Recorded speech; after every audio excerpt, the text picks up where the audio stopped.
Jurusan Pendidikan Luar Sekolah Angkatan 2021. Baik, saya akan membawakan sedikit tugas dari mata kuliah Kapita Selekta, yaitu membawakan salah satu materi dari mata kuliah Kapita Selekta.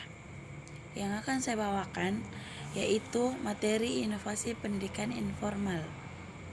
Baik, inovasi merupakan tindakan yang posisional di mana suatu tindakan dipandang sebagai tindakan inovatif, tergantung latar sosial di mana tindakan ini diarahkan. Suatu inovasi tidak perlu sesuatu yang baru bagi individu yang merupakan tindakan terkait atau bagi konteks sosial. Inovasi sebagai suatu implementasi dari ide baru untuk produk berupa layanan atau barang yang sangat penting atau proses, yaitu suatu metode pemasaran yang baru atau metode organisasional yang baru dalam praktik bisnis, organisasi tempat kerja atau relasi eksternal. Seperti yang pertama, inovasi produk. Inovasi produk merupakan pengenalan dari barang atau layanan yang baru atau ditingkatkan secara signifikan yang disesuaikan dengan kegunaan yang diharapkan. Yang kedua, inovasi proses, di mana implementasi produksi yang ditingkatkan secara signifikan atau produksi baru untuk metode pengantaran pengiriman. Yang ketiga, ada inovasi pemasaran. Yang keempat, ada inovasi organisasi yang merupakan suatu metode organisasi yang baru dalam praktik usaha organisasi tempat kerja atau hubungan eksternal. Baik, bagian B, urgensi inovasi. Pendidikan non-formal menyimpulkan sebuah rumusan praktik terbaik untuk dijadikan dasar bagi inovasi pendidikan non-formal ke depan. Perlu ada perubahan pandangan terhadap pendidikan non-formal pada saat ini. Definisi dan ruang lingkupnya. Secara tradisional, PNF merupakan pengganti pendidikan dasar bagi mereka yang tidak memperoleh kesempatan atas keberuntungan dari menekankan pada literasi dan sekolah dasar bagi penduduk produktif dan orang tua.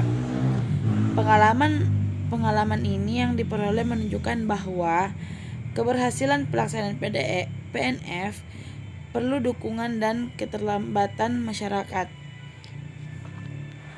Di atas sudah dijelaskan bahwa PNF bersinanggungan dengan aktivitas ekonomi dan aktivitas ekonomi sungguhan dengan persoalan pengetahuan kemiskinan. Pelaksanaan program PNF ini dalam berbagai pemikiran keberhasilannya memerlukan dukungan kegiatan multisektor seperti dukungan motivasi dari orang terdekat, tidak saja sektor pendidikan itu sendiri, tetapi juga dari sektor lain. Apakah mungkin dari faktor keluarga atau faktor lingkungan seperti ekonomi, sektor ekonomi, sektor sosial, budaya, dan seterusnya. Tuntunan kompetensi sumber daya manusia. Inovasi pendidikan non-formal didorong pula oleh perkembangannya pendapat tentang kompetensi sumber daya manusia dalam 2 dekade terakhir, menuntut untuk melalui upaya pendidikan, tidak terkecuali pendidikan non-formal dalam perspektif pembelajaran sepanjang hayat dan pembangunan berkelanjutan untuk menghasilkan masyarakat berbaur pengetahuan yang lebih baik dalam mempersegmen diri, memiliki kemampuan kompetitif dalam memasuki pasar bebas melalui strategi pembelajaran sepanjang hayat. Kompetensi bagi sumber daya manusianya juga dapat dilihat dari sisi lain, seperti kemampuan berpilar secara kritis, kemampuan berkomunikasi secara efektif yang baik, kemampuan mengembangkan kreativitas yang dimilikinya, kemampuan menghasilkan sebagai terobosan yang inovatif, kemampuan memanfaatkan teknologi komunikasi atau TIK, kemampuan melaksanakan aktivitas pembelajaran, kemampuan melaksanakan dan menggunakan berbagai media komunikasi.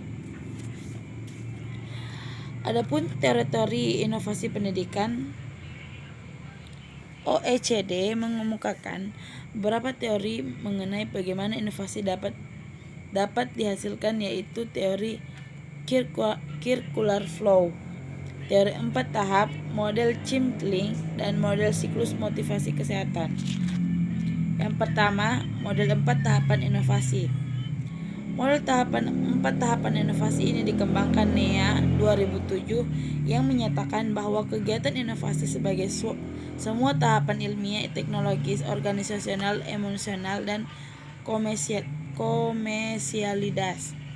Yang kedua, model inovasi rantal jaringan atau the chain link model of innovation. Pada model ini, proses penemuan yang mendahului inovasi. Proses ini membentuk pemecahan masalah yang terkait pada setiap tahanan inovasi. Yang ketiga, model siklus inovasi kesehatan atau the Health Innovation Cycle. Model ini menggambarkan bahwa proses inovasi berbaur suatu hal yang sederhana, namun melibatkan berbagai hal yang terkait, baik aktor maupun interaksi.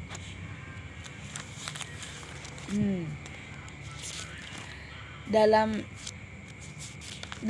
model 4 tahap inovasi yang menyerahkan pada implementasi inovasi, yaitu seperti research and development. Penelitian ini mengembangkan konsepsional, tahapan di mana ide-ide inovatif dan konsep-konsep dihasilkan. Yang kedua, demonstration. Tahapan ini terdiri dari suatu bangunan atau beragam sistem target ini dari peningkatan skala untuk mencapai fasibilitas teknologi secara konvensional dan teknis. Yang ketiga, early deployment. Tahap ini melibatkan kapasitas dan pemugaran untuk operasi, mereduksi biaya seperti yang kekurangan biaya dan semacamnya. Baik, itu saja yang bisa saya sampaikan. Lebih dan kurangnya mohon dimaafkan. Wabillahi taufiq wal hidayah. Wassalamualaikum warahmatullahi wabarakatuh.